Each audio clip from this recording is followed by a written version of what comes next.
Hari ini kelompok kami akan mempresentasikan tentang KAPI.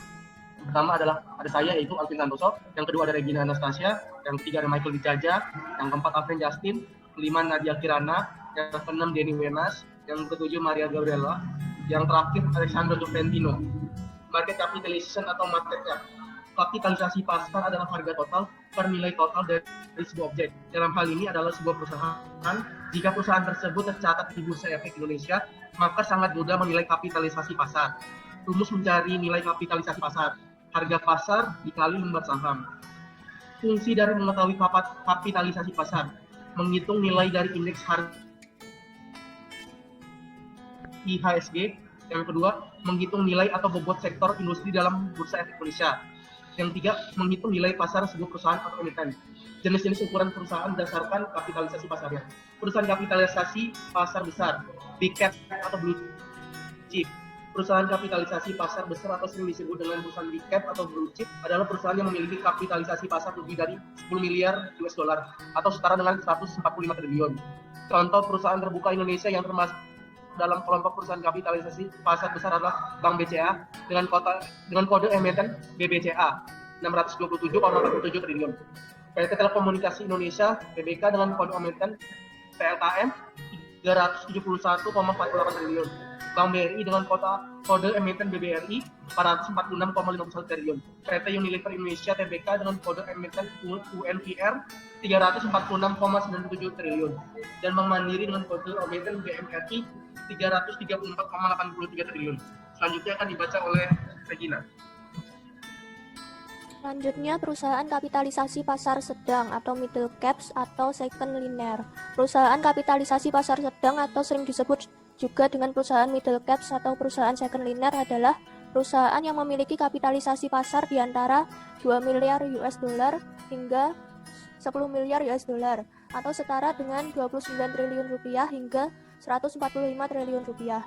Contoh perusahaan terbuka Indonesia yang termasuk dalam kategori perusahaan kapitalisasi pasar sedang ini adalah PT Semen Indonesia Persero Tbk dengan kode emiten SMGR sebesar 67,17 triliun rupiah, PT Perusahaan Gas Negara Tbk dengan kode emiten PGAS sebesar 52,36 triliun rupiah, PT Bukit Asam Tbk dengan kode emiten PTBA sebesar 49,08 triliun rupiah, dan Indosemen Tunggal Perkasa Tbk INTP yang memiliki kapitalisasi sebesar 69,30 triliun rupiah. Next. Perusahaan kapitalisasi pasar kecil atau small caps atau third linear. Perusahaan kapitalisasi pasar kecil atau perusahaan small caps adalah perusahaan yang memiliki kapitalisasi pasar di antara 300 juta US dollar hingga 2 miliar US dollar atau setara dengan 4,35 triliun rupiah hingga 29 triliun rupiah. Contoh perusahaan-perusahaan terbuka Indonesia yang termasuk ke kategori ini adalah PT Wijaya Karya Persero Tbk atau WIKA dengan nilai kapitalisasi pasar sebesar 15,43 triliun rupiah, Era Jaya Swasembada Tbk ERAA dengan nilai sebesar 7,02 triliun rupiah, PT Waskita Beton Prides Tbk WSBB dengan nilai kapitalisasi pasar sebesar 10,44 triliun rupiah, dan Bank Tabungan Negara BBTN dengan nilai kapitalisasi pasar sebesar 27,32 triliun rupiah. Selanjutnya dijelaskan oleh Michael. Selain ketiga kelompok kapitalisasi pasar sebelumnya, ada juga kelompok micro caps yang memiliki kapasitas pasar 50 juta US dollar hingga 300 juta US dollar, dan kelompok nano caps yang nilai kapitalisasi pasarnya di bawah 50 juta US dollar. Debt financing ialah mekanisme pendanaan melalui jalur pinjaman atau utang yang didapat dari pihak lain dari luar pendanaan internal. Dalam hal ini, pihak yang memberi pinjaman akan berstatus sebagai kreditur, di mana ia berhak atas pengembalian utang yang diberikan, baik pokok utang maupun bunganya. Bentuk debt financing. Penerbitan obligasi merupakan bentuk debt financing yang paling populer di antara bentuk-bentuk lainnya, seperti tagihan, pinjaman bank, atau wesel. Obligasi sendiri ialah surat utang berjangka waktu lebih dari setahun dengan suku bunga tertentu yang dikeluarkan perusahaan untuk menghimpun dana dari investor atau kreditur. Selanjutnya akan disampaikan oleh Alvin. Keunggulan dan kekurangan debt financing. Keunggulannya adalah persentase saham tidak berkurang. Yang kedua, pertahanan kontrol perusahaan tidak terintervensi. Yang ketiga, perencanaan lebih mudah. Kekurangannya adalah persyaratan kualifikasi, disiplin, dan jaminan. Equity financing. Equity financing yaitu pendanaan modal yang didapatkan melalui penjualan ekuitas atau kepemilikan saham perusahaan. Equity financing termasuk ke dalam salah satu contoh dari external financing karena melibatkan pihak di luar perusahaan. Dalam hal ini, perusahaan yang membutuhkan modal dalam skala besar akan menjual sebagian sahamnya kepada pihak lain atau pemodal atau investor.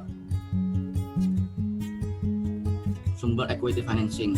Equity financing umumnya digunakan untuk menghimpun dana awal untuk perusahaan rintisan atau startup dan untuk perusahaan yang akan berekspansi. Ada beberapa sumber bagi perusahaan untuk mendapatkan equity financing, diantaranya adalah investor besar dan model ventura. Selanjutnya akan dilanjutkan oleh Nadia.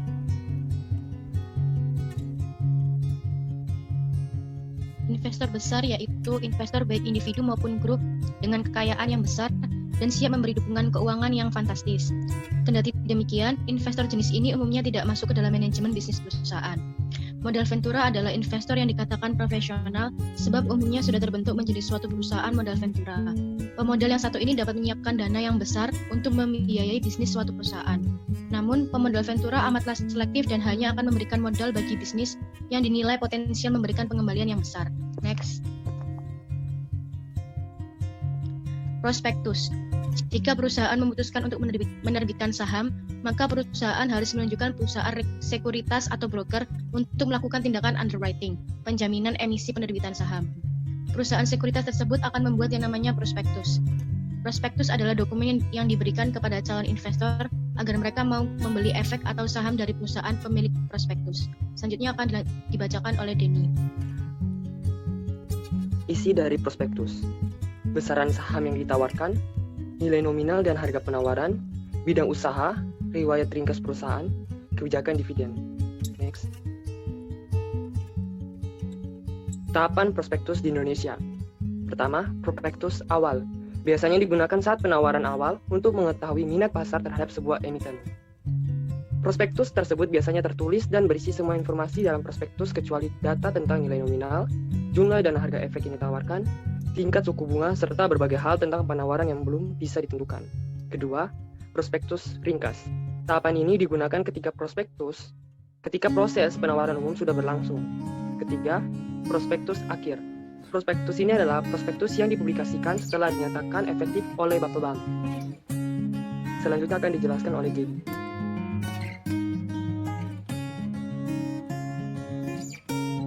Insider trading. Insider trading ialah suatu praktik ilegal dalam dunia investasi di mana seorang investor mendapat informasi yang pasti perihal peluang keuntungan dalam transaksi suatu saham. Pasti informasi tersebut tentu bersumber dari orang dalam di perusahaan terkait. Praktik semacam itu dikatakan ilegal serta terdapat ketidakadilan dalam pemberian dan penerimaan informasi yang hanya terbatas pada orang-orang yang saling terkoneksi satu sama lain. Unsur-unsur insider trading. Kasus insider trading bisa dikenali dari adanya 3 unsur. Yang pertama, adanya orang dalam. Yang kedua, adanya informasi material yang belum dipublikasikan pada publik. Yang terakhir, adanya transaksi yang dilakukan berdasarkan informasi material yang bocor. Terakhir akan dijelaskan oleh Contoh kasus. Seorang investor bernama X mempunyai kerabat yang bekerja sebagai CEO di PT PBB, yaitu Z. Sebagai seorang CEO, Z mengetahui informasi bahwa perusahaan PBB akan melakukan aksi buyback dengan harga 20.000 per saham, lebih tinggi dari harga saham saat ini yang hanya 15.000 per saham. Informasi tersebut diprediksi akan mendongkrak naik harga saham PBB hingga X kemudian memborong saham PBB dan menjual kembali ketika harga saham PBB sedang tinggi-tingginya. Tentu saja, X mendapat banyak keuntungan dari transaksi jual saham tersebut, dan sebagian dari keuntungan tersebut akan dibagi dengan Z sesuai perjanjian dikarenakan Z telah memberikan informasi perusahaan. Sekian dari presentasi kelompok kami, terima kasih.